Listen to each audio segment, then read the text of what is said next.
love to love to know where you're joining us from. So please go ahead and introduce yourself in the chat box. Tell us your name and where you're joining from. Eniola from Lagos, it's nice to have you here. Thank you so much for joining. It's nice to have you here. Let's keep it coming. Let's keep it coming. We're super excited to be seeing everybody. We're excited to have you all on the session. Charlene from Canada, you're welcome, Charlene. Belo Simbiat from Lagos, thank you so much for joining us here. Excited to have you on the session this evening. Thank you so much for joining. We're super excited to have you. Let's keep it coming. Let's keep it coming. I can see many more people joining in. Thank you so much for joining.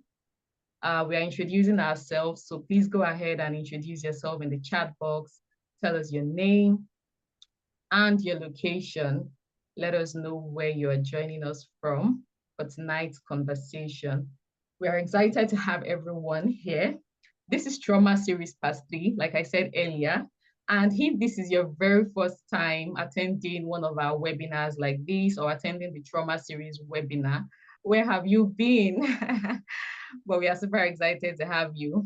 Dr. Oguchukwu from Lagos, we're excited to have you. Thank you so much for joining us. Thank you so much.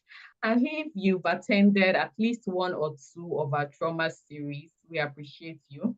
We appreciate you. Thank you so much for being a part of our sessions.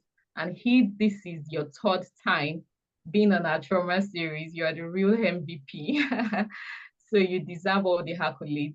Trauma series part 1, you were there. Part 2, you were there. And now part 3, you are here. And that's amazing. We celebrate you. We celebrate you. So thank you so much for being a part of the session tonight.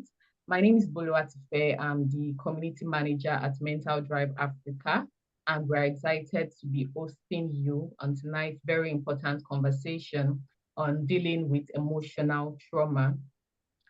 Mental Drive Africa is a mental health organization dedicated to spreading awareness about mental health across Africa and helping individuals to prioritize their well-being and their mental health. So you are super welcome. This is Trauma Series Part 3. We've done the first one and the second one. The first one was on understanding trauma, what it is and how it affects you. The second one, which we did some weeks ago, was on healing the inner child. And that was a very, very superb session as well. And now we are down to the final session. And as promised, as we know, we also have another professional in the house who is going to be doing justice to this topic. So you're welcome, Precious from England. We are super excited to have you. Thank you so much for joining us.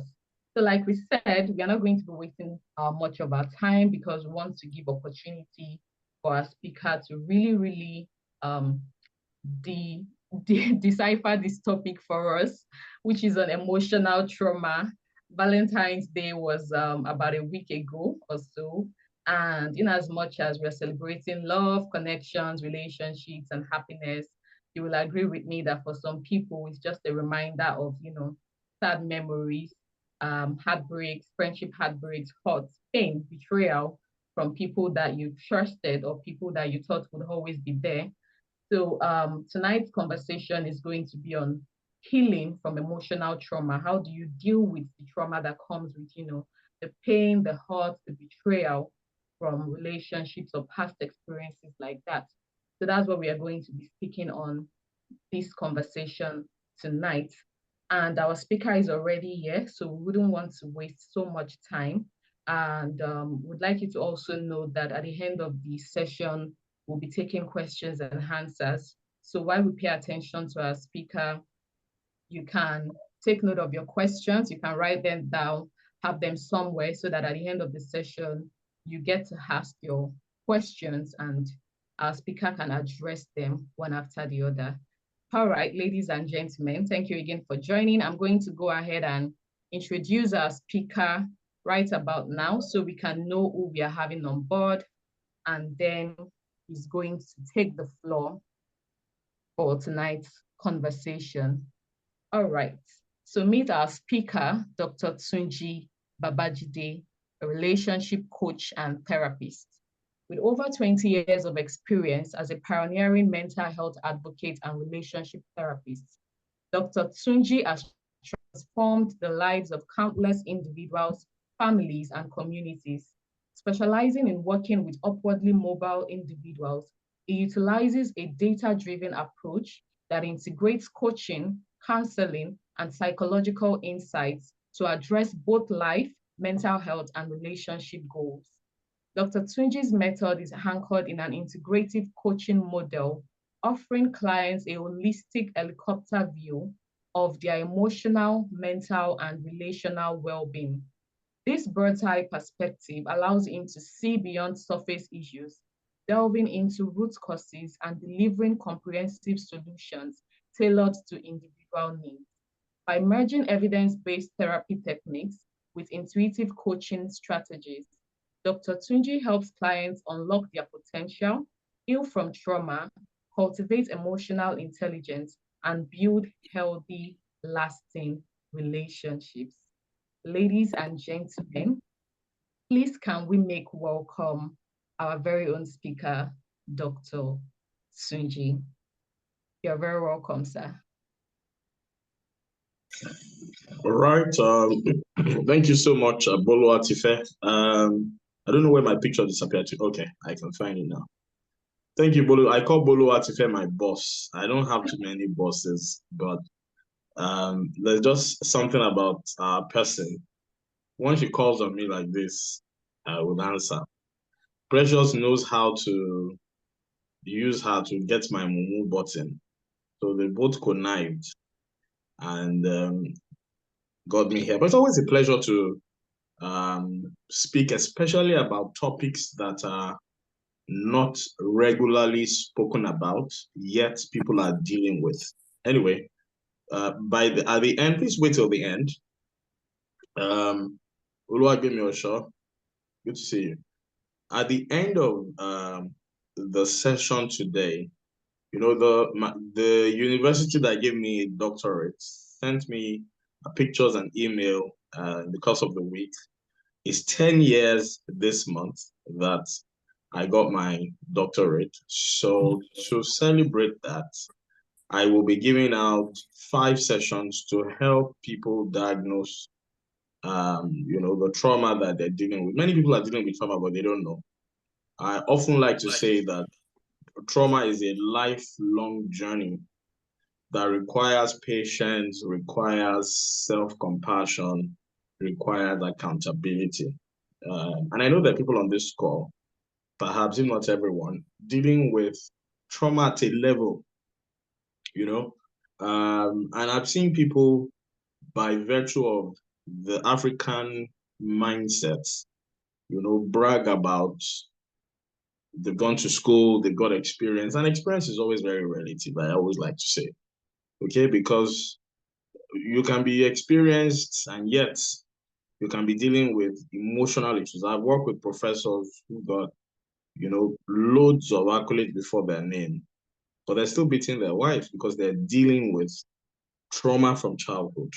And I always say that taking responsibility for your healing means that you are choosing to move forward, means that you are not allowing yourself to be a prisoner of your past. So I want you to take your notepad, I want you to take your pen, all right, as we journey towards this. For me, I call it a very important topic, and I think that we should appreciate this initiative for doing this. You can't imagine how many lives, you know, have been blessed. I mean, how many lives have been transformed by what you're doing. So please keep doing it. All right. Only time will tell how many people benefited from this. Let me start by defining what emotional trauma is. Because many times social media makes us cluster definitions, cluster you know, knowledge and all of that. So what is emotional trauma? I'm going to make it as, you know, flat-footed as possible.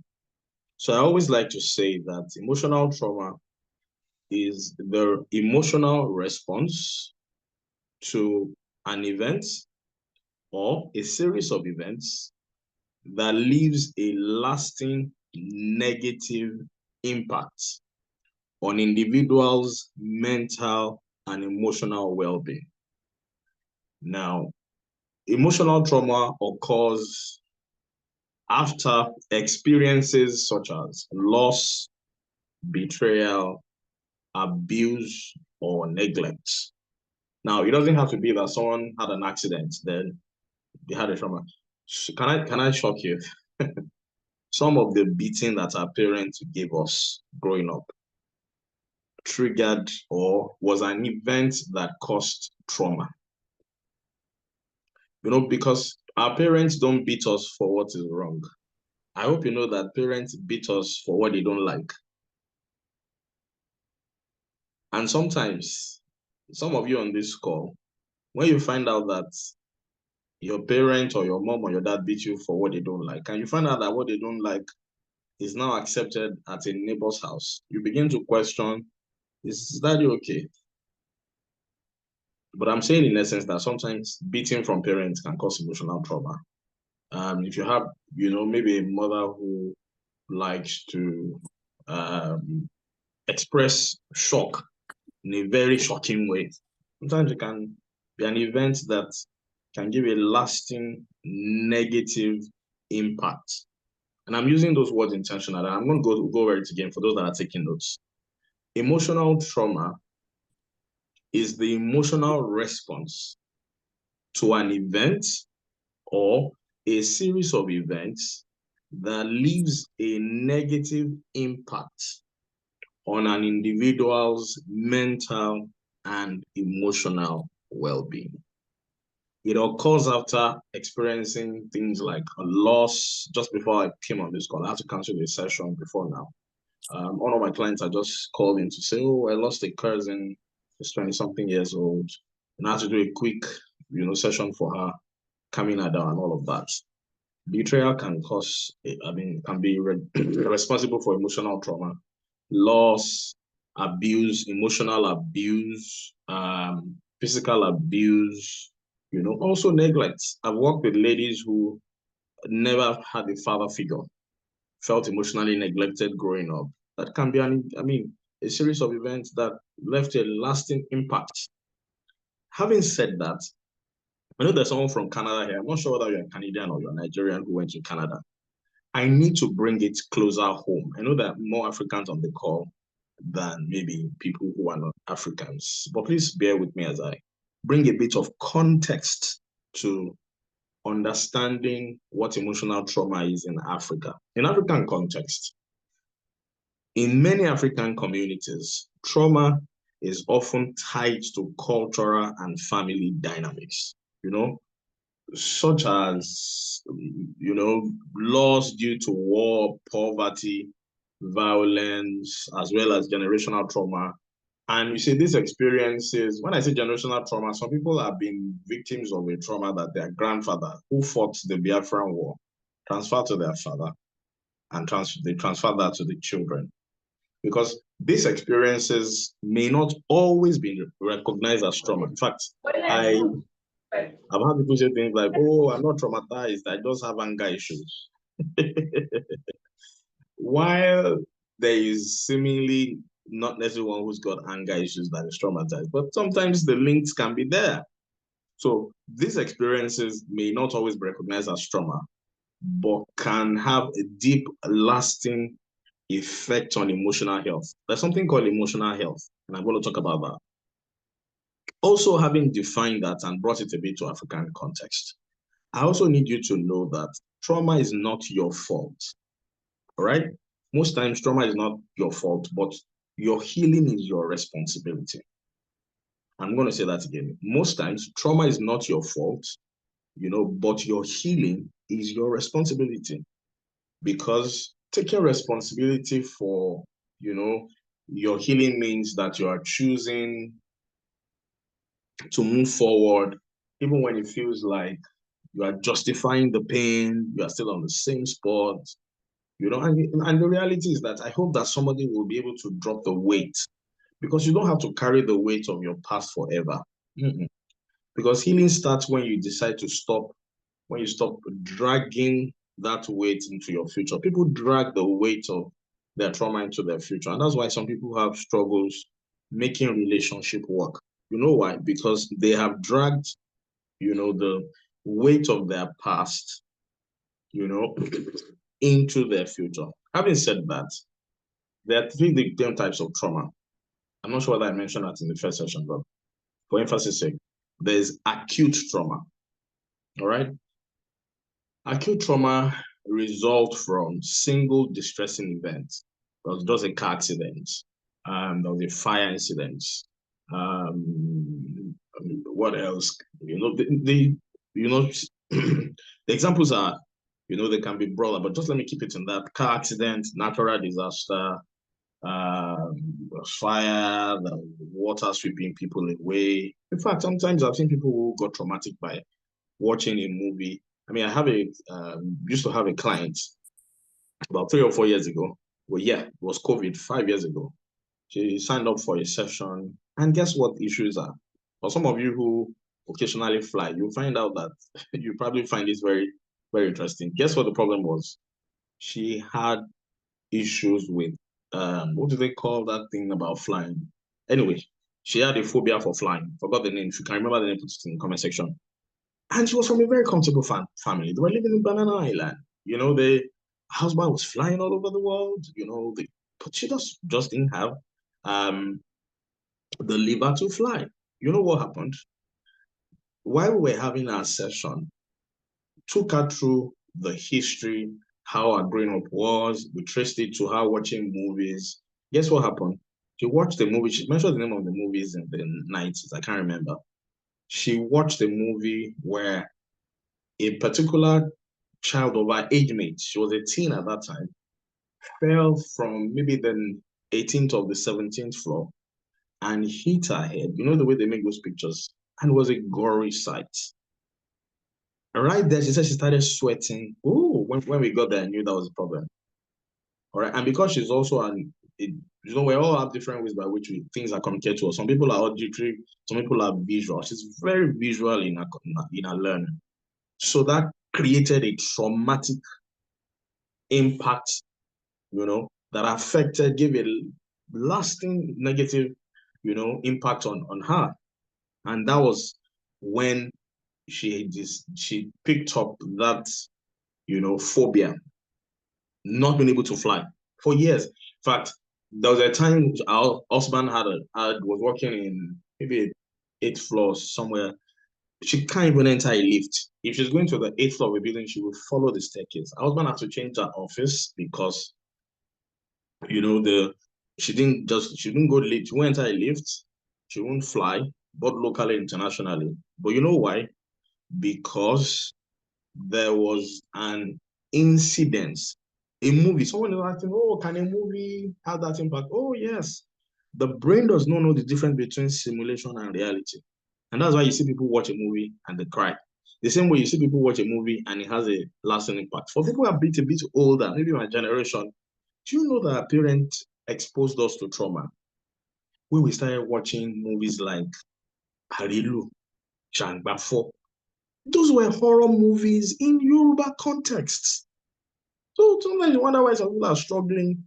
Some people are still dealing with that trauma. Having said that, owning your trauma doesn't mean you're accepting the hurts. Owning your trauma means that you are reclaiming your power, because when you have trauma, you've lost the power and you've lost a good chunk of your emotional well-being. So it means that you are reclaiming your power to heal and to move forward. Okay? So acute trauma is resulting from a single distressing effect. Also, I like to always say this. Sometimes the pain of a single moment can echo through our lives forever if we're not careful. I said that in my trauma introductory session. Sometimes the pain of a single moment, it can keep echoing throughout our lives forever. So that's acute trauma. Let me run because of time. Number two, we have chronic trauma. Chronic trauma is a long-term exposure to traumatic situations. I've had a client like that before who the parents were always fighting. So she grew up, with exposure to domestic abuse, domestic violence, emotional abuse, you know. So some people have ongoing abuse that they're not the one abused. The one abused are traumatized. The one who also are exposed to it have tendencies to be traumatized, living in conflict zones, because let me share a quick story. I remember growing up hearing my parents argue every night. It felt like a storm was always brewing. I couldn't find peace inside me. The storm stayed with me until I got access to therapy coaching, and then it was like a deliverance. And there are many people like that who grow up in a home where their parents always argue, there's always fight. The third one is complex trauma. Multiple or repeated traumatic events. Sometimes it's beating, especially in childhood. Sometimes those things cause long-term emotional consequences, and many parents don't know. Please don't get me wrong, I don't have anything against parents. Every parent has a good intention, but oftentimes parents, their approach sabotages their intention. If you're a parent here and you find out that you are parenting your children the way your parents parented you, you you need help. You need to reach out to Precious so that I can. So, like I said, it's 10 years that I got my doctorate degree. So, I'm doing some give back this year. So, I'm just using events to say, okay, just let me do a free assessment for you, as a way of giving back to the society, helping you know the kind of trauma you have. We have psychometric tests that we've designed to help you do that. Then now recommend interventions for you. Number four, so we mentioned three types of trauma. There's acute trauma, there's complex trauma, there's also chronic trauma. What are the signs of emotional trauma? All right. What are the emotional symptoms? Number one, sometimes you find people who have constant feelings of sadness. They have anxiety over little things. Sometimes you find people who have overwhelming fear, overwhelming anger. Sorry, I'll mention someone's name who is popular. I don't like his values, but I like his madness. If you permit me to say that, you don't need to be a professional to know that someone like Zasbu has emotional trauma. He overwhelming anger over unnecessary thing, difficulty in trusting others. If you're here, you're having difficulty in trusting others, there are symptoms of trauma in your past that you need to deal with. Okay, that's emotional. Then physical symptoms. So there are people who have constant fatigue, sleep disturbance, insomnia, body aches, unexplained pains or tension, difficulty losing or making decision. If you have medical doctors who are properly trained, you find out that sometimes when there are emotional issues, a good doctor who treats the same thing again and again will begin to dig into emotional issues. Sometimes malaria is not just malaria. Some people are dealing with malaria because it's an offshoot of, lifestyle. That's what we call the lifestyle diseases. Anyway, a lady had told me that a story on how she couldn't focus at school, how she often feel a sudden rush of fear, like something bad was going to happen to her, even when nothing was wrong. She didn't know what was it until she came into our session. And while we were talking, she realized that it was trauma from losing her father in a motor accident. All right. So why am I taking it like that? I need you to be able to have a very deep understanding on what trauma is, emotional trauma is, you know. Sorry, hearing trauma. Okay, don't worry. I will, I will reduce the mention of it.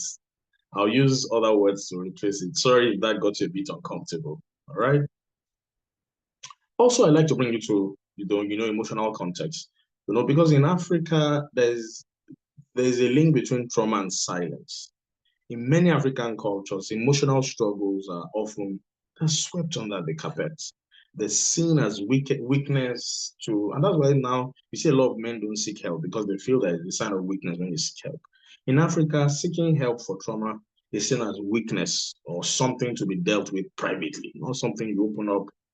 So the silence around emotional trauma can oftentimes worsen, the suffering and also prevent healing. And that's why I often like to say that we don't heal in silence, we heal in community. Can I say that again? We don't heal in silence, we heal in community, right? And they say that it takes a village to raise a child. A lot of people who are relocated are missing out of that also, all right? But I won't go into that. Also, I thought about, when I was thinking about the things to talk about today, I also thought it was needful to talk about generational distress, generational trauma, because there's stories of pain from our ancestors who are often passed down without resolution. It now creates a circle of hurts. I remember the first time I sat down with my grandfather, the way he narrated how he lost his son. It was like somebody watching a movie. Have you seen people who share stories and they carry emotion? My grandfather shared story of how he lost one of his sons, to a storm somewhere in Ibadan, and the ban, they say Ibadan is the city of the brown roof. One of the brown roofs pulled off, hit him, and passed. As he was saying it was so graphic. And some people have shared stories of pain that oftentimes are passed down, the traumatic impact without resolution. That so it begins to create a cycle of hurts. There's also cultural stigma that we're dealing with. Because speaking out about emotional pain is sometimes seen as a lack of strength, especially for men. And please, the men on this call, please seek help. Seeking help is not a sign of weakness, it's a sign of strength. Let's move on to talking about, please get your questions ready. I'll take questions for a while before I run away. It's also important to understand the effects of trauma in African communities because, I live in the UK and I've worked in 3 places. And there is employer assistance program. They're almost rubbing it on your face that if you have issues, in fact, if you have any emotional issue and you don't get EAP and it affects your performance and they can link it, they can sack you. Now in Africa, I see some of the HR managers. I still had a session with one FMG last week, about 10 days ago. And the woman was complaining about they pay consultants for EAP, they pay therapists for EAP, and they're not using the service. And I said to her, it's very simple. The African context, the cultural impact of men don't seek help has slipped into a professional space where men just learn to just bottle up whatever they're going through. So what I call, when I say collective healing, I mean in some cultures, the concept of community healing is stronger than individual healing, especially in advanced world. Yet, its collective responsibility can sometimes leave personal trauma unaddressed. You have to say this. I don't know, some of you had aunties who will just come and harass you. In fact, I say this a lot, and I always want the next generation to avoid it. Do you know that in Africa, there's a lot of body shaming that happens. If you are here, you call somebody a robot, you are body shaming that person. You can even be that can be an event that can cause trauma for the person. I'm not joking. If you call somebody lepa, someone that is already struggling with low self-esteem, has to call him lepa. But name calling, body shaming is not right. However, some of the aunties have grown up to say, "Oh, precious horrible," But it's important that we just develop awareness. I share another story. One of my clients, after her mother passed away, she was expected to carry out, the regular burial plans without showing any weakness. Say, "Oh, your mom is old, and you are the firstborn." But the reality is that she's still grieving. She said she felt like she was, being pushed to start life without fully grieving. No one talked about the pain. It became a heavy burden that she had to carry alone. Before they say anything, they say, you are the firstborn now. You are the one that should go and watch the cup. Oh, man. So many people are going through trauma and they're not even aware. And like I said, you cannot heal what you don't acknowledge. Acknowledging your trauma is the first step towards healing the trauma. Okay? Also, it's important that I take some time to talk about seeking support, because I said this again, I'm going to say it again and again. We don't heal in isolation. No, no. Whether it's through therapy, I have an organization that I sit on the board where, I help them to train listeners, someone to listen without being judgmental. Support is very essential. Also, I always like to mention practice self-care. Sometimes when you find people who want to heal or who need to heal, they sometimes just go back into their shell, and you see that a lady who normally goes to the salon can live on cornrow for 6 months, and the thing is looking like, did they dump some, dirt here? Because you see, healing requires care, and it starts with self-love. So you've got, if you're the type who is dealing with trauma, just a few tips. You've got to engage in activities that nurture your mind, your body, and your spirit. And like I've always said, healing doesn't mean damage never existed. It doesn't mean that something never existed. No, it just means that the damage no longer controls your life. So healing, let me say that again. Healing doesn't mean damage never existed. It just means that the damage no longer controls your life. Okay? Also, I have just about 28 minutes more. I don't know how much time I have for question and answer, but I'll try and stop maybe about 4:50. How do I cope with trauma? What are the basics? Now, don't forget, healing with trauma from trauma is not a one-size-fits-all. What it will take Precious to heal is not what will take Buluwatife to heal. All right? But I will share basic generic things that can help you to heal with trauma. Before I go on, this chat box is too quiet. What have you learned in the last 30 minutes? Let's quickly banter that. Quickly, and get into some juicy parts. But I just want to see who's been learning, who's been listening. Anyone out there? Quickly, what have you learned in the last 30 minutes? Can I see that in the comments section? We're 21 people on the call. Okay, so what have you learned? What have you learned? Anybody? Definition of trauma, types of trauma. Fortune, thank you, Fortune. Acknowledge your trauma is the first step to healing.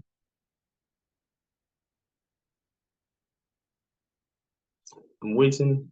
I'll do this for about 2 minutes. What have you learned in the last 30 minutes? Anybody? Anybody? I've learned that support is very essential, as we cannot heal in isolation. Thank you.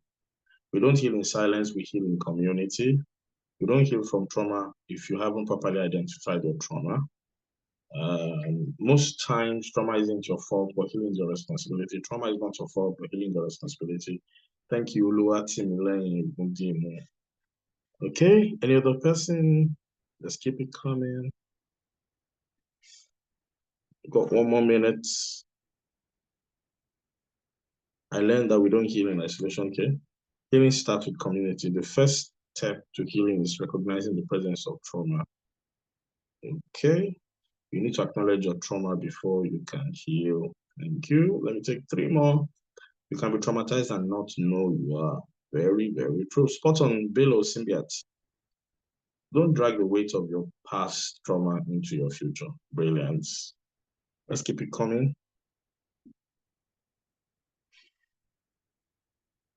Don't drag the weight of your healing. Okay. Thank you for sharing. Having said that, let me share a few coping strategies, that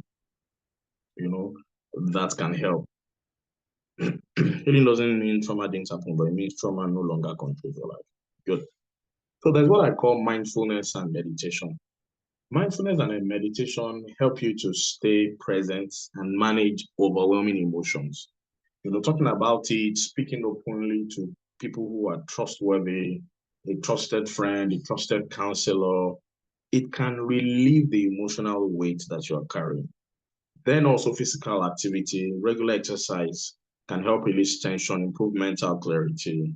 Then I'm a big fan of journaling. In fact, journaling for me is one of the major strategies for people who I just want to do a generic, strategy for. I always tell them journaling. Journaling can be powerful, very powerful, a powerful tool, for processing your emotions. Because sometimes people don't process what they felt when their mom was beating them, what they felt when that accident happened.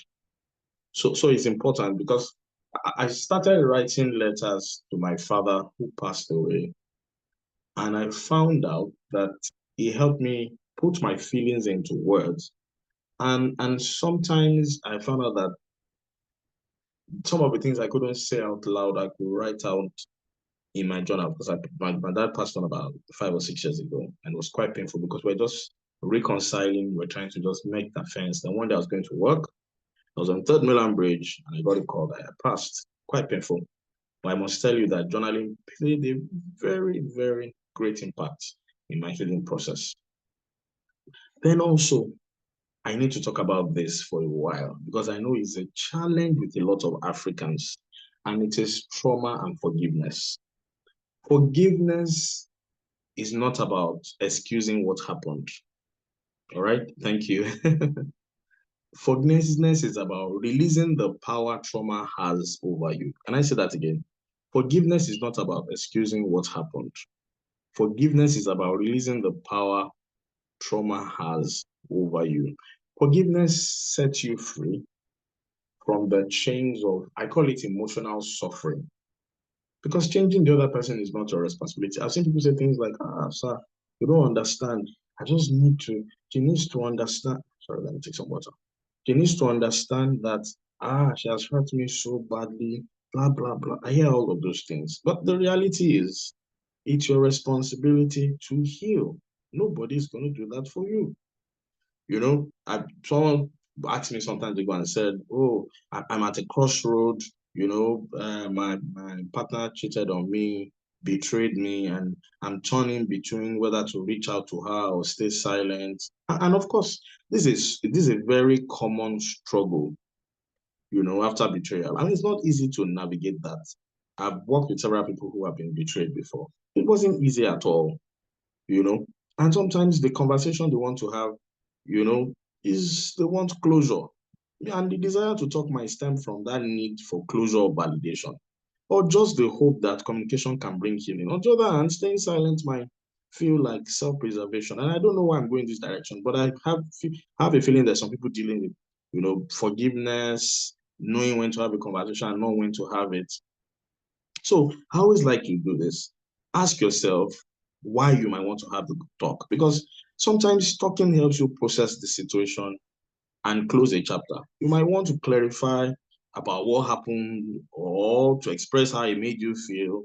Then also it's important to understand another person's perspective. You might want to understand why she acted the way she did or he acted the way it is.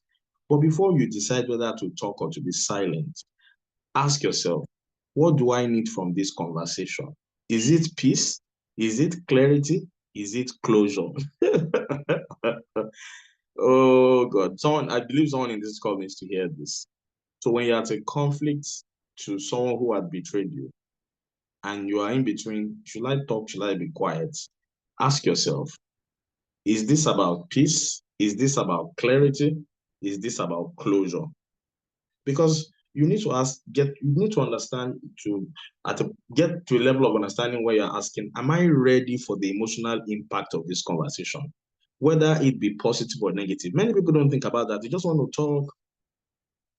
Excuse me.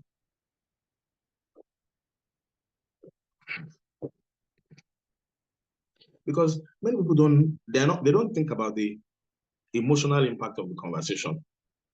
Ask yourself, what will I gain by talking to her? What will I lose by being quiet? Because sometimes you just want to protect, and sometimes for people who want to be silent, it might just be that you want to protect your peace. Because sometimes no conversation is the best conversation. So I agree, journaling is powerful. Thank you, Pakilat. All right. So if you're not ready to handle the emotions that will come from either being quiet, speaking up, then silence could be a form of self-care. Also, it's important to know that when you are betrayed, healing in your own space matters, because if you're choosing silence, because in your silence might become a place of might be a battle between, is my silence coming from strength? Because sometimes silence comes from strength or silence comes from war. I mean, from fear rather. I want to be quiet so that I don't get hurt. I want to be quiet so that I can show strength. All right. Yeah, healing takes time, I must tell you. Sometimes you need to ask yourself, will staying silent help me move on, or will it leave me with unresolved feelings? Do I need space to heal before, considering this conversation? So there are questions to help you to decide what will happen if I spoke to him or I spoke to her. What emotions or outcomes am I anticipating? Okay, what do I hope to achieve from this conversation? Is it a closure? Is it understanding? Is it healing? How will I feel afterwards? Will I feel empowered or drained? Am I prepared for either outcome? How can I create emotional distance from this situation regardless of my choice? Because what is my true priority right now? Is it healing or resolving things? People don't get that, because ultimately the decision to talk to him or to talk to her should not be aligned with, it should be aligned with your emotional well-being. All right. So you deserve peace. Sometimes the best way to find it is by giving yourself the space to heal first. No matter which choice you make, remember it's your choice. And you have the power to protect your heart and to create your own healing journey. Every healing journey is very unique. And what feels most empowering to you right now is going to be subjective to answering the questions I asked you. It's easy to confront other people, but you see, the greatest challenge I have when I'm having sessions is people being able to confront themselves. Because sometimes I found out that people's pain is driving their actions. It's not their principle that is driving their actions. Because after a betrayal and you're struggling with forgiveness, emotions like anger, sadness often lead you to reacting in ways that don't reflect your true character. And I've seen people say, oh, the decisions I'm making, they're not in congruence, they're not in alignment with my values. Because when your actions don't align with your beliefs and your values, it creates what we call, cognitive dissonance in psychotherapy. The mental and emotional tension that happens when we act in ways that contradict what we truly stand for. And it happens a lot. So, and for people who are hurting out there, people who are hurting, who find it difficult to forgive, I hear you. Sometimes you feel like you're an hypocrite because your actions don't align, with your beliefs. The conflict inside of you making you uncomfortable is because deep down you want to be, or you want to do the right thing. But sometimes that keeps pulling you in different directions. But yes, let me give you this caveat. This comfort isn't a sign that you are falling. It's a proof that you care about living with integrity. And I want that to sink, because I've seen many people say, oh, I feel like, I didn't know, camera was still up. I didn't even know that this has, the reality is the conflict will happen. All right. And you see, the greatest enemy of knowledge is not ignorance, it's the illusion of knowledge. And many people say, oh, I know what I'm doing. The proof of wisdom is advancement. Once you are stuck, it shows that there's a knowledge gap. Humble yourself and seek it. All right. So, having said that, forgiveness is not forgetting, it's letting go of the hurt. I say that again and again. And forgiveness isn't a one-time event, it's a journey. It takes time and it takes patience, because forgiving others doesn't mean you condone their actions. It means that you choose peace over justice.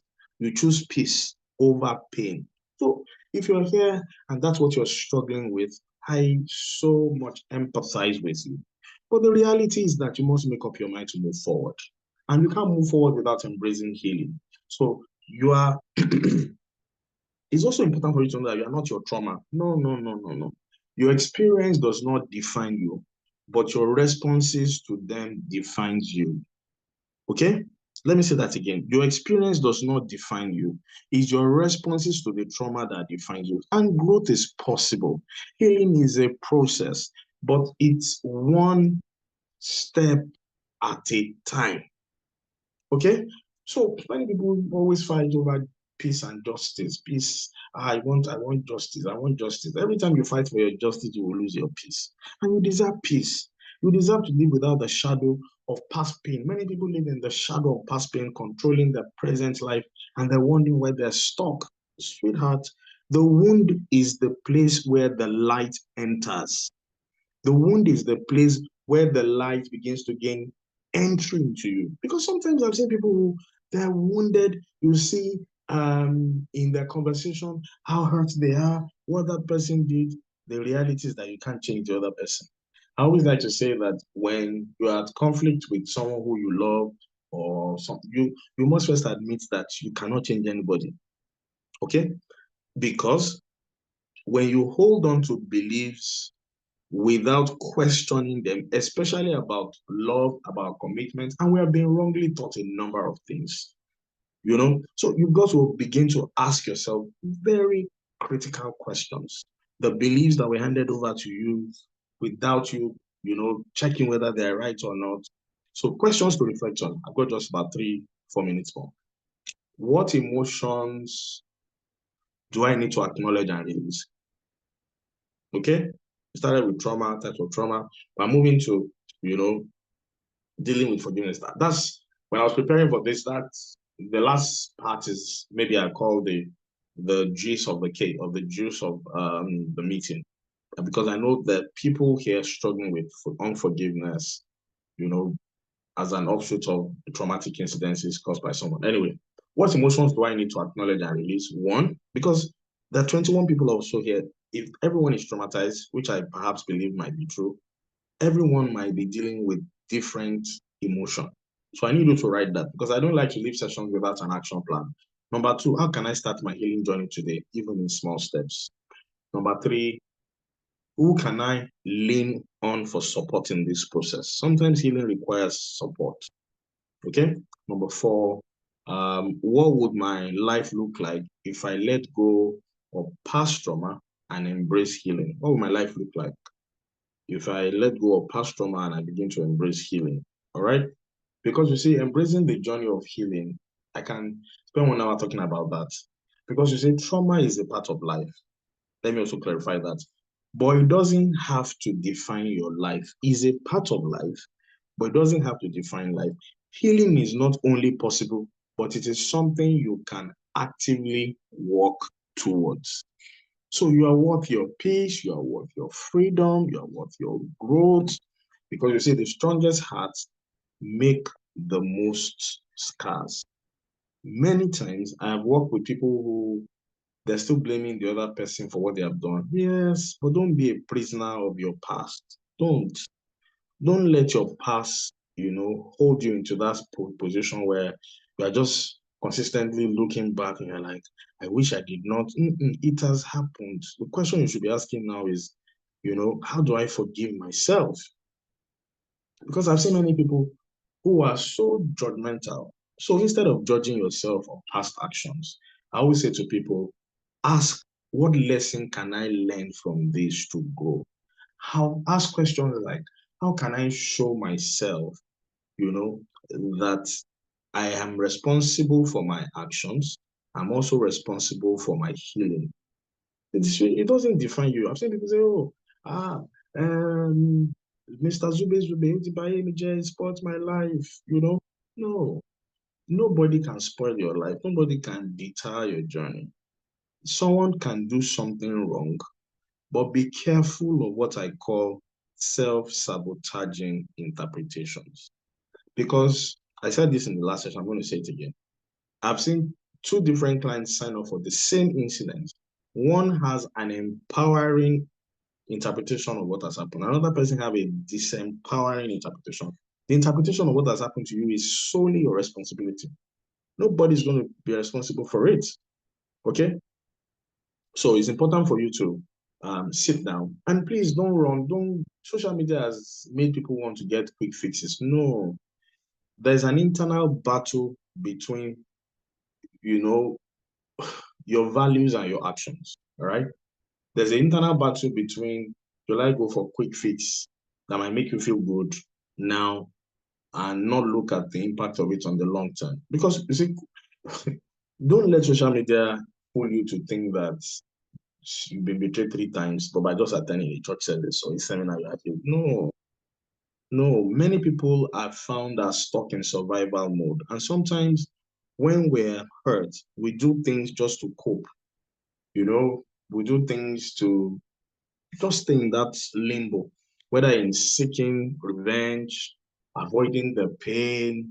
I've seen people seek revenge, and you see that doesn't help you because it can distract you from, you know, the healing itself, and it can help you trigger what I call unhealthy habits. Please don't let your pain, as I begin to tie it up, don't let your pain drive your actions. Let your principles drive your actions. Okay, let me say that again. Don't let your pain drive your actions. Let your principles drive your action because when your pain is driving your action, you will be doing things that are, I mean the right word, self-sabotaging. And because you are not focused on the healing, you are focused on quick fix, you are focused on revenge, it will give you temporary relief, but you still come back to the circle. Okay?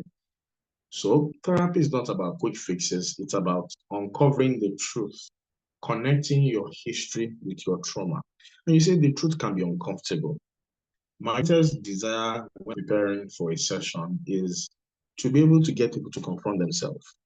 Oh, I am a conflict resolution expert, and I've been in conflict resolution sessions, and I see how people are puffed up. I'm going to tell Pressure what he did to me. I'm going to tell, but you know, that is that's a bit suboptimal. You know, when you're optimal, when you can sit down and ask yourself, so why did I slap her? Why have I been in that limbo of unforgiveness? Because it's important to ask, what do you gain by holding onto certain beliefs? Because any action you are taking now is driven by beliefs. What do you gain by holding to certain beliefs about love, about unforgiveness? And what might you lose if you let those beliefs go? So if you ask questions, he will tell you that I will get you to engage your reasoning. Like one of my mentors normally says, I begin to round this up. The greatest asset of the human nature is the ability to self-question. All right. One of my mentors normally says that the reason why a lion cannot shave is because it doesn't have the ability to sit down and say, there's so much hair on my body, let me shave it. Okay. But the human being operates at a certain level of being optimal where you can self-question. Because the truth is that freedom is what you do with what is being done to you. I need to write that down. You know, the true definition of freedom, freedom is what to do with what is being done to you. And that only happens when you can self-question. And the ability to self-question is not a default mode. That's why meetings like this are important to get it to that point where I need to self-question my actions. Because it's easy to believe that we're stuck. Many people come to me and say, oh, doctor, I'm stuck, I'm stuck. No, stuck in certain circles and patterns. And that doesn't just happen to us. But many people forget that it's their responsibility to give an empowering interpretation to what has happened to them. Because I've seen too many, that's what I call learned helplessness. That ability to think that there's nothing that can happen. This guy has spoiled my life. He's the third person that will betray me. Nothing, no, no. You need to challenge your learned helplessness. It's learned, it can be unlearned. All right. I think my time is up, and I hope this has been a blessing to someone. All right. Let me take questions so that I don't exceed my time so they can invite me again. Thank you, Precious Ambulu Watufe, and I'll leave the floor to take questions. God bless you.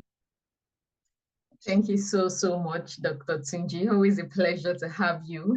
Always a pleasure to hear from you and to hear you speak. Dr. Tunji was one of the speakers at our first session, and it was also a very wonderful session. Was able to address the topic, answer questions, and really, really dig into the topic and enlighten us a lot. So we'll be taking some questions. I know that we have learned so many things already. So before we go ahead and take questions, I just want us to appreciate Dr. Tunji in the chat box. Can we say thank you so much for the enlightenment, for sharing those stories and for even being vulnerable about, your own experiences as well. Thank you so much, Dr. Tunji. I've learned so many things personally about forgiveness, how forgiveness is not about, forgetting, but about choosing peace over pain, choosing peace over justice. And forgiveness is for you, it's not for the other person, it's for you, so you can live a peaceful life. So, would like to take questions right about now while we still have Dr. Tunji. So, you can begin to drop your questions in the chat box and we'll be taking the questions. I can see Fortune raising his hand, though. If you would like to also speak and ask your questions, maybe you feel more comfortable speaking about it, you can raise your hand and we'll give you the opportunity to unmute and ask your question. I'm going to give Fortune. All right, I see Fortune's hands up right now. You can unmute and ask your question, please. Hello, can you hear me? Yes, we can. Okay, thank you so much, Dr. Tunji. It was very insightful section.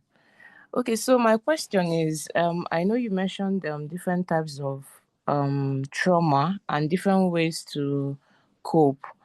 But my question is, how do you cope with a trauma that is still ongoing? I'm going to give an example. Say you have a very close relative that is struggling with drug addiction, and it's something that you have to witness every day. In fact, everybody involved in the family is going through the same trauma of hoping this person gets better, seeing him mess up under the influence, and just seeing him make a wreck of his life. When that kind of constant, like this is something that is thrown in your face, you have to battle with the anxiety. What if they call you tomorrow and he's overdosed, or just you're just like living in anxiety of what if, what can happen, and all of that. How do you deal with that kind of ongoing trauma?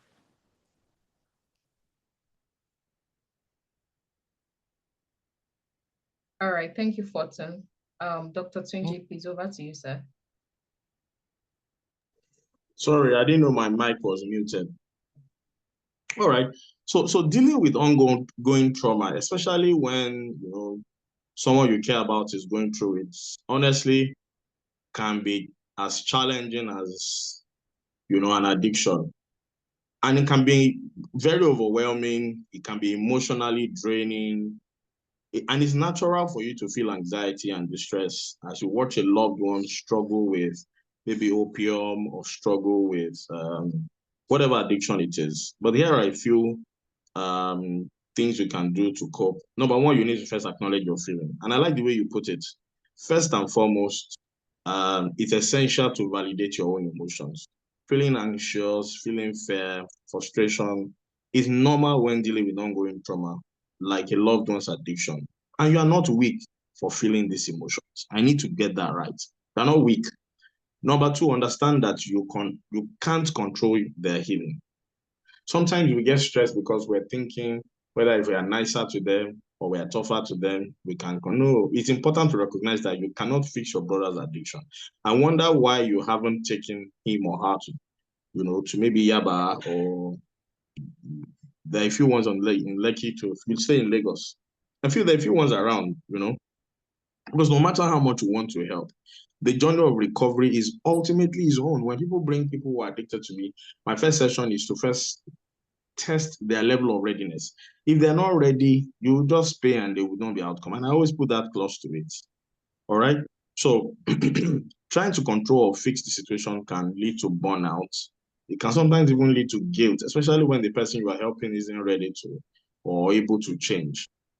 Ask yourself this question: how can I separate my own healing process from his own?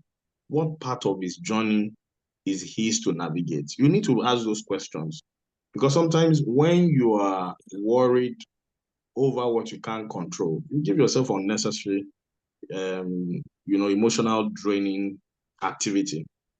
Also, it's important to set healthy boundaries. Your well-being is just as important as his, and it's essential to set boundaries that protect your mental health. And this might mean limiting contact with him, avoiding certain conversations with him, or stepping away when his behavior is too much for you to handle. And ask yourself, what boundaries can you set to protect yourself emotionally while still being supportive? What do I need in order to feel safe? It's not even safe to keep him in the house, because recently I had a protege of mine who called me in the middle of the night. His brother just had a trigger.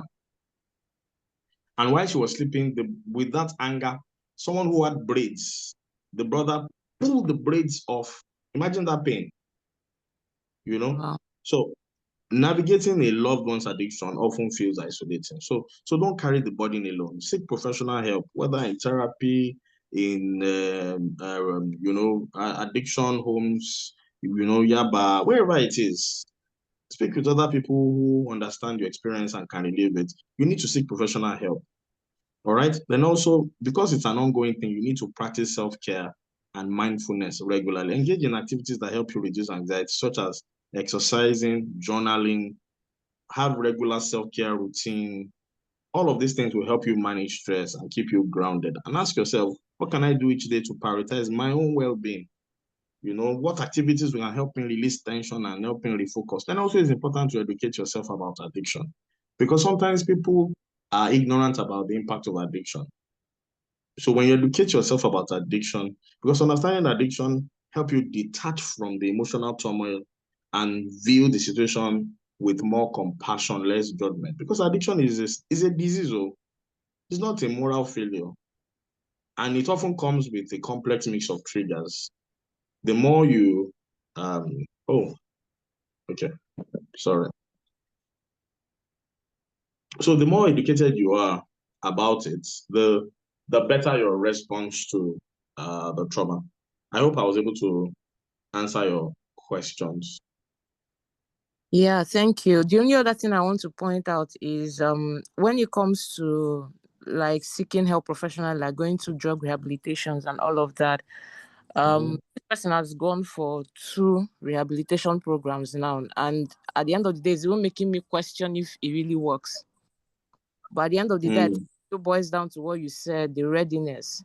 Because now, for me, I'm trying to get myself out of the whole mix so that I'm not drawn, because I'm constantly seeing myself not living my own life, keeping my life on hold, trying to fix someone else. And that's part of why I joined this meeting, because I'm just actively looking for things, communities to help me and myself heal. So I got what you said and all of that. So for I think the only thing I would ask is somebody that has gone for rehabilitation programs and still that way, and like you said, even keeping him at home, because for me, what I did when I went home, I tried to make sure he's not at home with my mom and just took him out, not to be there. So now he's going to stay with my brother. They even brought him out today. Like, it's just a whole lot of mix. Like, at this point, I really don't even get it. Like, does the rehabilitation program work, or is just as in it's just exhausting, really? Yeah, so it works, but I've seen people who have relapsed. So I don't know where they took him to, because also these things are expensive, and I know the economic situation of the country at the moment. It's not cheap. Before, when I have people who's got addiction issues, or who are victims or survivors of domestic violence, I have a partnership with Tranquil and Quest. It's in Lekki. Okay. Before I left the country 3 years ago, it was to admit someone. You first dropped 2 million. Now it's now 4 million. And that includes his drugs, his psychotherapy, his accommodation, his laundry, I think for 3 or 6 months. All right. And they will, even when they're releasing him, the man came in from the UK to set up Tranquil and Quest in Lekki. Even when they're releasing him, they will put a caveat to say, well, at this point, it can have a trigger, it can have a relapse. Because sometimes some people they're going through they don't like, some people don't like to call it rehab. They're going through the intervention, and it's taking 1, 2, 3 years. So if Yaba didn't work, there is one around Yaba too. It's the military hospital. in Yaba, they're a bit tougher. You know, when military handles anything, they put professionalism with discipline. Sometimes the very tough ones are taken to the military hospital in Yaba. Forgotten the address, but if you ask, they have a rehab center there also. Also, NDLEA has one. I've not been in touch with them in a while. You know, so I think you should make more inquiries. You know, but relapse sometimes is not within your control. Sometimes some of them relapse can be terrible. But like I said, understand that setbacks for him are not setbacks for you. You need to take care of your own emotional and mental health, and know that it's okay to seek help for yourself also, while you are still condoling his excesses. I'm happy he's gone to your brother's place. I just hope that he's able to maintain his cognitive abilities. Okay, yeah, the military hospital is behind WIAC office. True, very true. Thank you. I've had to refer someone there, and yeah, I think he spent about 6 months there. Because you see, there's also the lifestyle part. There's a lifestyle adjustment part. Sometimes taking them away from their trigger points can help. There are many things that are included in the rehab. I pray God will help you with taking this and nipping this in the bud. It can be overwhelming. I've been there for families who've got not even 1, 2 kids who are going through rehab, and it can be draining. All right? Okay. Yeah. Thank you. Thank you very much. I can see there are loads of questions. Yes, thank you very much for answering that question, Dr. Tunji. Okay, and so what's the next one? Was answered, Fortune. All right. Earlier you were talking about mindfulness when you were responding to Fortune, and I think we have a question about mindfulness where the person was asking if you could elaborate on that. So the person says, Dr. Tunji said practicing mindfulness and meditation helps. Can you explain what meditation is and an example so that people can, learn how it works and how they can begin to practice it in their daily lives? So for people who are a bit religious, I'm careful on how I explain it, because some people attach it to New Age, but I'm going to make it simpler. So what is mindfulness? Mindfulness is practicing or is the practice of focusing your attention on present moment intentionally without judgment. It's about being fully engaged in whatever you're doing, whether it is eating, walking, talking. Mindfulness involves, acknowledging and accepting your thoughts, sitting in a quiet position to accept your thoughts, your feelings, your bodily sensations as they arise, without judgment, without you suppressing them. Mindfulness for me and journaling, they go hand in hand. Sometimes when people are practicing mindfulness, I always say to them that they should journal what they're feeling. Now, I know there are people here who are faith-based, so I'm trying to be careful. It draws from an ancient meditation practice. How many of you do meditations maybe when you're studying your Bible, or your Quran, because mindfulness works, by training the brain to focus on the present. The ability to not look at I'm boiling rice, I'm going to go out, because it's not about eliminating negative emotions. That's not what mindfulness is about.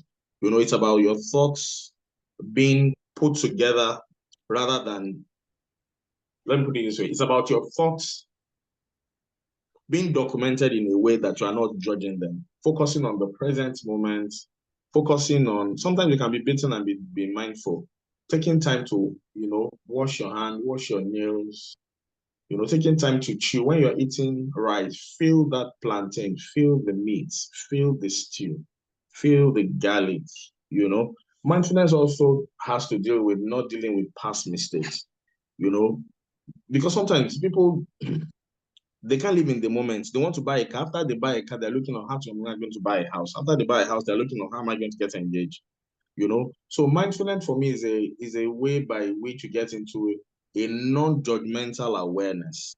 because mindfulness helps you observe your thoughts, helps you observe your feelings, helps you observe your bodily sensation without judgment. This means that instead of labeling something as bad or good, you label it as being needful. I mean, I say this quite to Precious that, so it's general thinking to say, oh, this one is bad, that one is good.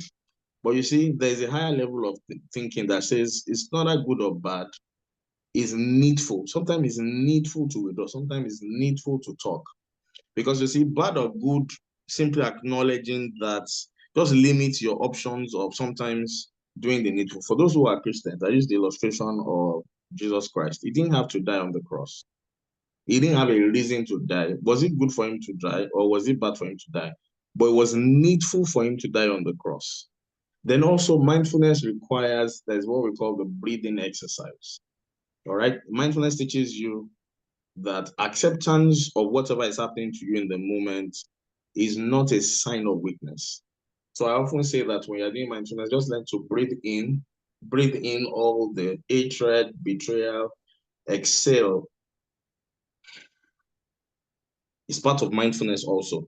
Mindfulness also is connected to journaling. Sometimes when you are journaling and you have thought about the things that are hurting you, that are causing you stress, by writing them down, it reduces your stress and reduces your anxiety. You are focusing more on, the joy, the peace, other than the judgment. And the opposite of being judgmental is being compassionate. So rather than being in that judgmental state, when you're in mindfulness, you are being compassionate. You are saying to yourself what you will say to a friend. A lot of us, when we are hurting, we say to ourselves what we can't say to a friend. I don't know what the inner child therapy was like, but when I'm doing the inner child therapy, I often like to make two people make a person sit down, sit on a chair, imaginary things of ourselves sitting on the other chair. So I always say to them, say the things that when you are being judgmental, say those things loud to the other person, the other past listening. You are foolish. That is not correct. Then I say, come and stay on the other side. I say, be imagining someone saying that to you. Sometimes they burst into tears. Okay? Because sometimes when we're in that judgmental state, we say to ourselves what we can't say to a friend. Mindfulness also promotes emotional regulation. It helps you come out of that state where you are just bombarding yourself with, you're not good enough. So it's about accepting and observing your emotion. Mindfulness also helps you to respond to them in a healthy way. There are unhealthy ways to respond to emotions. There are healthy ways to respond to emotion. Then mindfulness helps you to enhance self-awareness. When you are mindful, it allows you to notice patterns of your thoughts. When you are hurt, what thoughts come after it? All right. Okay, what are the opposites of these thoughts? If being judgmental means that I'm saying I shouldn't have dated him, I think I was foolish. Okay, what does compassion bring out? So those it's a process of thinking and doing the breathing exercise. I don't want to take it deeper because so that some people don't take it out of context. That's also what I like to call mindful listening. When talking to someone, focus completely on what they are saying. Don't interrupt to plan to reply. Just do a mindful listening, not listen to respond. You are listening to, understand. And it's endless. But what I will what I will say for people who are just trying to start is just that ability to focus on the present, ability to enjoy the present, the ability to making up your mind or being present, focusing on here and now, accepting your experience without judgment, loving yourself, ability to regulate your emotions. Because sometimes a lot of people don't understand that. They don't even love themselves. Mindfulness for me, sometimes I say people to look in the mirror and say, Boluchife, I love you. I accept you the way you are. Blow yourself a kiss and catch it. Okay? Mindfulness means that you have self-worth, self-compassion, and self-acceptance. So there are different parts into it, but I will end by saying incorporating mindfulness into your daily life, it will help you improve your well-being. It will help you look at issues from a healthier perspective. and it will, above all, it will cultivate a sense of peace. And that for me is priceless. All right. I hope I answered your question. Can I take one more before I run? I've got a 5:30 session. All right, very well then. Thank you so much, Dr. Tunji, for that. I would like us to use a little bit of your time to answer this question. I want us to address this question because it seems like the person is really, really, you know, going through something that might really require your expertise. So this is the question. The person says, my past two relationships have been ended due to the other person's infidelity. And since then, I kept to myself. But my parents are always curious if I have someone I'm in a relationship with. And sometimes they think maybe people are not attracted to me. But they do not know is that I'm tired of going in and out of relationships, starting from scratch and dealing with all the emotional issues. Another issue is being a firstborn of the family. I feel extremely overwhelmed because my parents have issues every day, and the cost is always due to finances. So I feel they are looking up to me now because I'm currently serving and thinking that when I get a job, I will save our family. I just get tired sometimes because it's too much for me. At times I break down and cry because things are not going well. Dealing with what's going on in my family and dealing with relationship drama is just something else. I don't even know how to express myself anymore. Dr. Tunji, I feel like this person really needs advice on, what to do, how to proceed from here, and possibly even how to calm down, after this session. If you could please address this. Where do I start from? I'm really sorry that you're going through this. I mean, it sounds like you're carrying a lot of emotional weight, both from the pain of past relationship, the betrayal, pressure from family. I mean, this is a typical African context or African home, where your parents want you to justify bringing money home as the price they paid, for their sending you to school. I mean, it's completely understandable that you are feeling conflicted about moving forward when you have emotional scars, but first and foremost, I always say this: acknowledge the pain and heal first. It's crucial that you give yourself the time and the space to heal from past relationship. That alone, I can deal through that for the next 30 minutes. But let me advise you, rushing into another relationship for meeting family expectation without dealing with your pain from betrayal will not allow you to fully process the hurt. And healing is not linear. It's okay to take time. You need to rebuild your emotional strength and self-worth. So my advice is take some time to focus on your self-care, engage in activities, seek professional help, then reframe the pressure from your parents. I say this to ladies a lot. While it's natural for your parents to want the best for you and have expectations, your life choices should be driven by your own desire, not by external pressure. Now, very easy to say than easier said than done. But I always say this: there must be a time where monkey must mature. You must be able to have difficult conversation with them at some point. The journey towards finding a partner and building a life is deeply personal. You can't go on the street and find men to marry you. And you are the one who has to live with the choices you make. So it's important to reflect on what you want, not just what the family wants. So, like I said, have an honest and open conversation with either of your parents that listen about what the pressure is making you feel. Let them know that you are taking time to focus on your healing process before considering another relationship. Explain that you want a healthy relationship, you want a good home. Let them know that asking you is giving you pressure. Then you also need to work on your own self-love and boundaries. The foundation of any healthy relationship starts with self-love. If past relationship ended because of infidelity and cheating, it's possible that you have not even healed from it. Now it's time to reflect on what you need in a partner, how you are going to heal. So don't rush into any relationship or family pressure. Like they always say, they know they carry last for marrying last. They don't say, oh, because Tokwe married last. No, no. This being the firstborn comes with its own set of expectation. I don't know where we got that problem from in Africa, that the firstborn must be the wealthiest. I've had to sit down with a family whose the third born was doing well more than the first one, and they were putting in pressure. The girl will buy a car, we can't even tell his family they bought a car. You know, a child is a child. The fact that they call your mom or your dad by the name of your firstborn doesn't now make you are not Jehovah Jireh.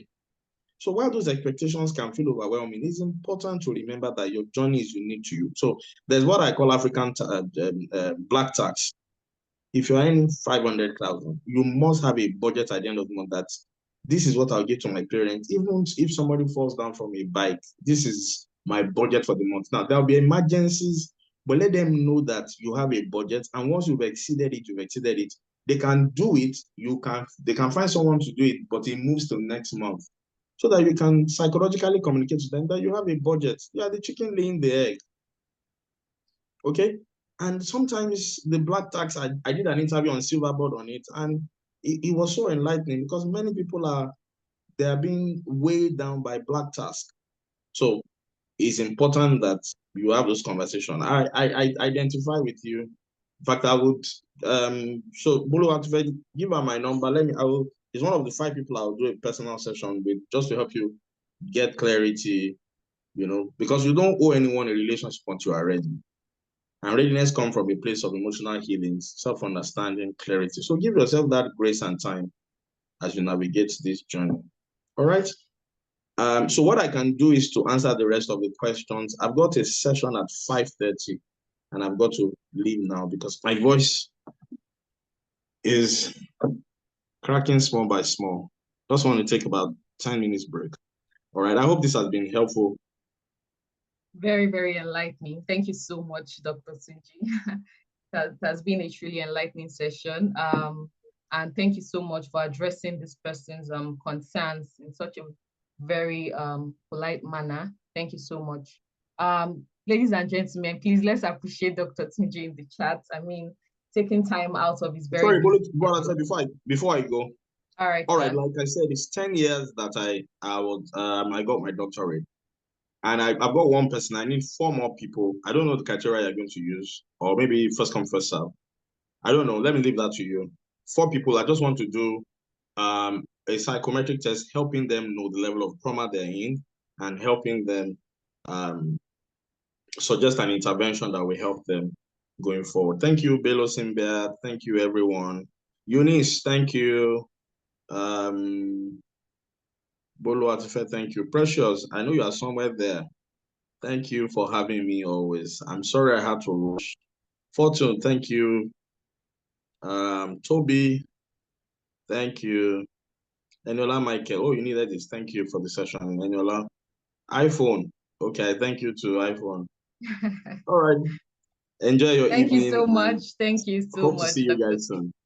Definitely, Bye. definitely. Thank you very much, sir. We're truly grateful. Thank you, everyone, so much for joining the session.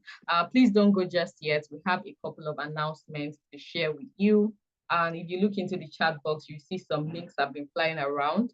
That's the link to our social media pages so that you can stay connected with us. If you have been a part of this session since part 1, you would definitely agree with us that this is not one to miss at all. Like, all the sessions have truly been mind-blowing. They have really, really been helpful. And we are still getting so many feedbacks, from people that attended past trauma series, saying thank you, talking about the things they've learned, and just sharing with us and saying thank you for the sessions. So please, Mental Drive Africa is a community that you definitely want to be associated with. So the links are in the chat box. You can go ahead and connect with us on social media. We are on Instagram at Mental Drive Africa, LinkedIn at Mental Drive Africa. We are also on TikTok at Mental Drive Africa, and we are on X at MD_Africa_. You will also see the link for the feedback form in the chat box right now. We want to be able to understand how today's session was for you so that we can always improve, upon our services. Of course, we are going to be bringing more experts, more professionals, and conducting more sessions like this. So to help us to do better in the future, tell us how today's session was for you by filling the feedback form. It's very, very important to us as well.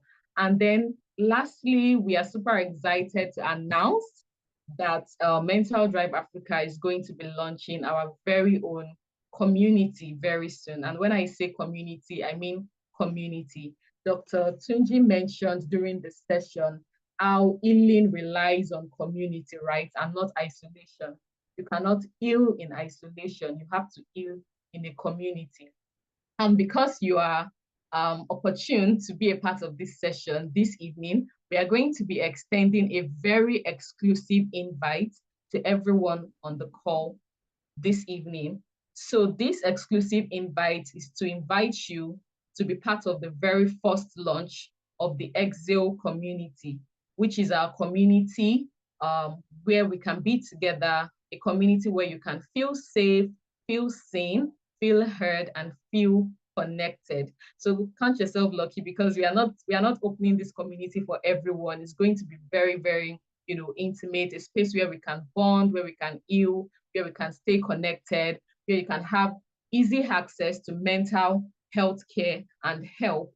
So consider yourself lucky to be on this call this evening. And we are going to be sharing the link in the chat box for you to join the wait list. We are only taking a very limited number. So if this sounds like something you would love to be a part of, you've attended our sessions, you've seen what Mental Drive Africa is about, and you are certain that you are ready to be a part of a community where you can nurture your well-being, the link is being shared right now in the chat box. So you can please feel free to maybe copy the link somewhere so that you can attend to it after the session, because you will have to fill the form and there are certain questions that you have to take your time to fill and answer so that we can get a sense of, who we have and whether or not we'll be onboarding.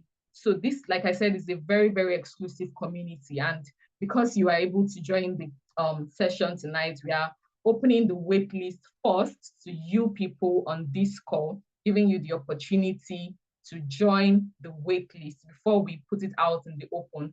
It's not on any of our social media pages. We've not made the announcement yet.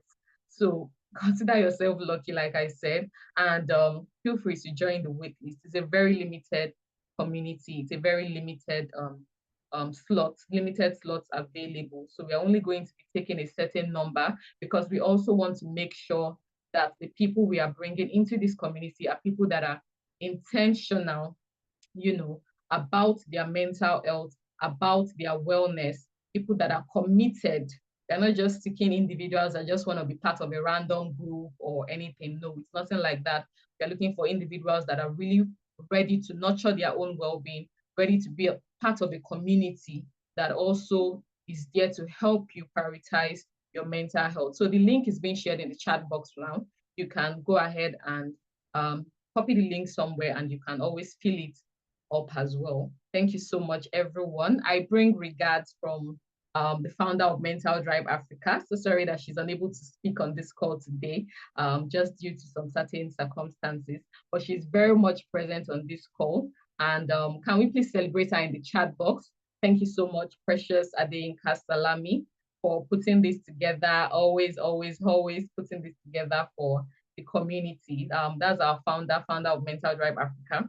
Thank you so much. And she sends all our love, all our regards to everyone on this call. And we would also like you to stay in touch, like I mentioned earlier, because we have so many exciting things coming up this year.